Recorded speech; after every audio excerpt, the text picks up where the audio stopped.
Salut à tous. Aujourd'hui, on se retrouve pour découvrir l'intérieur de la boîte du tuk-tuk pour le faire drifter.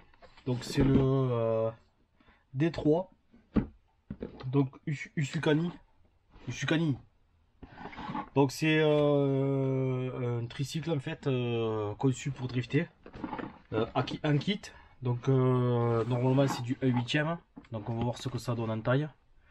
Donc après, il n'y a rien de particulier sur la boîte, si ce n'est pas mal de réglages sur le train arrière.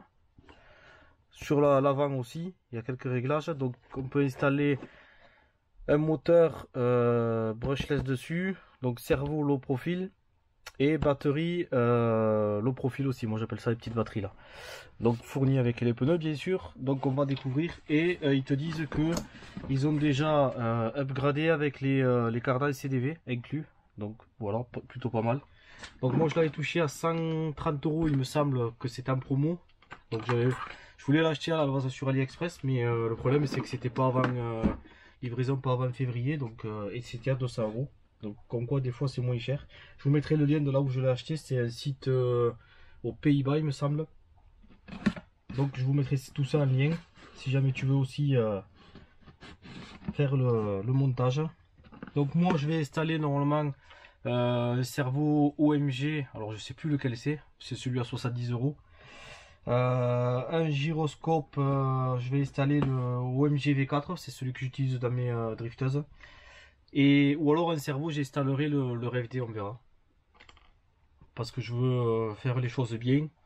Parce que si tu commences à acheter des servos et des gyroscopes à bas prix, j'ai remarqué que ça driftait, mais c'est pas non plus super ouf quoi. Donc voilà, on va découvrir ça. Ça fait 3 semaines ou un mois que je l'ai reçu. J'ai toujours pas ouvert la boîte, pas eu le temps. Tiens, hop, sur la drifteuse. Ah, on va tenir. Voilà. Non, il tient pas. Allez, donc. Ah ouais, quand même. Là, on a la carrosserie qui est. Oh, elle est balèze en fait.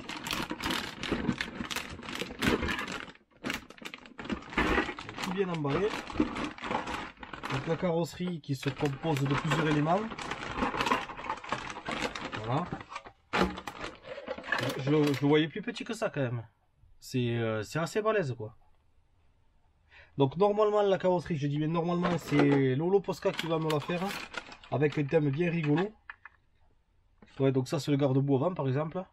Ouais, franchement c'est la benne arrière.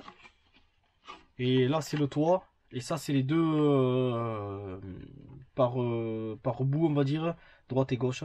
Voilà. Donc c'est du Lexan. Mais je suis surpris par la grosseur. Je m'attendais à ce que ce soit plus petit. Ok, donc ça c'est bon. Je rangerai tout après.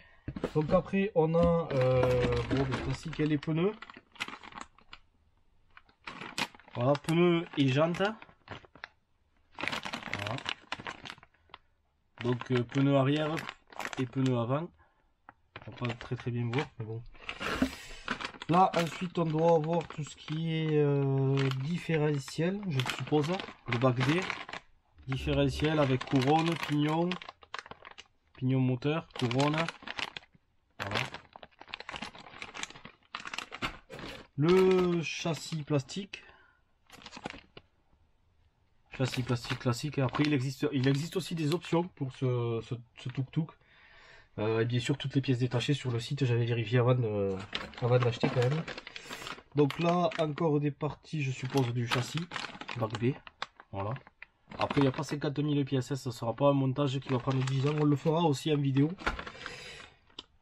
Là justement les cardans avec les triangles on va dire, les supports d'amortisseurs. Voilà, les petits cardans, tout ce qui est roulement. Alors c'est tout sur roulement aussi, ça faut le savoir. Oh, je crois qu'ils fournissent. On va voir. Donc ça c'est pour l'avant, on va dire le guidon. Voilà, le guidon, il y a toujours les roulements et tout ça. Là il y a une pièce qui se balade, je sais pas d'où il vient. Les palonniers de cerveau. Parce qu'il faut savoir que sur le cerveau, il y aura deux palonniers en fait. Qui vont fonctionner en parallèle. Voilà. Ensuite, les amortisseurs. Donc amortisseurs classiques en plastique. Simple. Hein. Voilà. Et ensuite, il reste la notice. Ah ok, donc la notice, c'est pour ça que ça va. Okay. Donc ils vous fournissent aussi les clips de carrosserie. Les clés que je vous conseille pas d'utiliser parce que c'est pas ouf. Et je suppose que ça c'est le scotch double face pour la carrosserie. Donc ensuite, ça c'est dedans, je sais pas à quoi il sert. Hein. La notice, j'aurais dû commencer peut-être par ça, mais bon. Donc important pour moi, les caches vitres. Lolo Postcard, si jamais tu vois cette vidéo, ils sont fournis.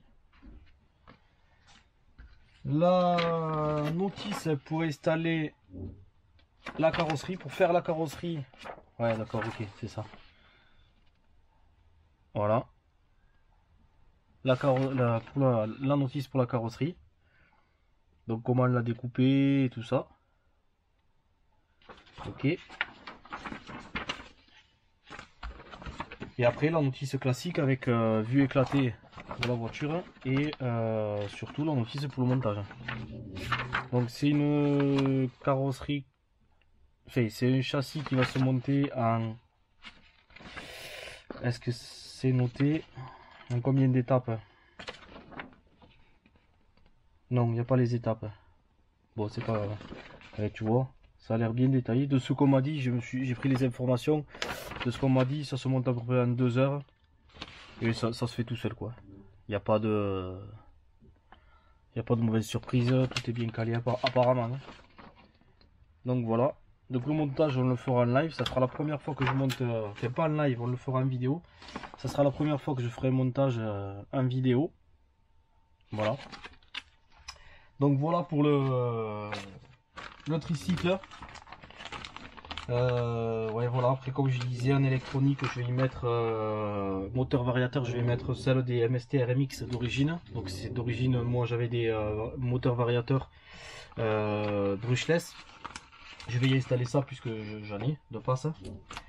Et voilà, Giro ou MGV4 et servo, soit je mettrai le RFD si je le trouve, ou sinon je mettrai l'OMG. Je sais plus lequel c'est, je sais pas si c'est pas Predator ou un truc comme ça. Enfin, c'est un à 70 € quoi. Il devrait être pas trop mal, mais il faut du low profil, ça c'est à savoir. Donc voilà pour le déballage et la découverte du tuk-tuk japonais. Allez, à plus tard.